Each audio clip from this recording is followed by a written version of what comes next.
êtes venu me voir car vous souhaitez changer. Je ne suis pas bien dans la situation présente, mais je ne sais pas ce que je veux. J'ai déjà essayé de changer des choses dans ma vie. Le travail, l'entreprise, la maison. Mais je retombe toujours dans les mêmes problèmes. Je n'arrive pas à faire ce que je veux. Qu'est-ce que vous voudriez? Je voudrais me sentir utile, efficace dans mon travail et reconnu. Je voudrais surtout faire un travail qui ait un sens pour moi. Qu'est-ce que cela vous apporterait? Je me sentirais bien, je serais épanoui et heureux. Et qu'est-ce que cela vous apporterait de plus important encore? Je me sentirais vivre pleinement. De quoi auriez-vous besoin pour atteindre cet objectif? D'avoir le courage de décider de changer de travail, de me former et enfin de me lancer dans ce que je veux vraiment faire. Qu'est-ce que vous avez déjà essayé? J'ai démissionné il y a 3 ans car je ne pouvais plus continuer. Mais finalement, j'ai cherché un travail dans le même domaine.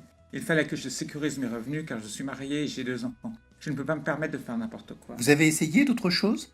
Oui, je me suis formé. Je fais partie d'une association et parfois je pratique un peu. Mais c'est juste comme ça. Je ne maîtrise pas du tout cette technique. De quoi auriez-vous besoin pour vous sentir crédible? Que l'on me paye pour faire cela. À ce moment, cela deviendrait sérieux. Comment pourriez-vous faire pour vendre cette compétence? Il faudrait d'abord que j'aie et que je me sente crédible. Il y a des gens qui m'ont demandé mes services, mais j'ai refusé. Je n'étais pas sûr de pouvoir bien le faire. J'ai toujours été comme cela. Si je ne suis pas sûr à 100%, je ne le fais pas. Qu'est-ce qui se passerait si vous le faisiez sans être sûr à 100%? Je pourrais rater. Je perdrais ma crédibilité. Mon père me disait toujours, si tu fais quelque chose, fais-le bien. Vous avez déjà perdu votre crédibilité? Non, justement, je ne veux pas que cela m'arrive.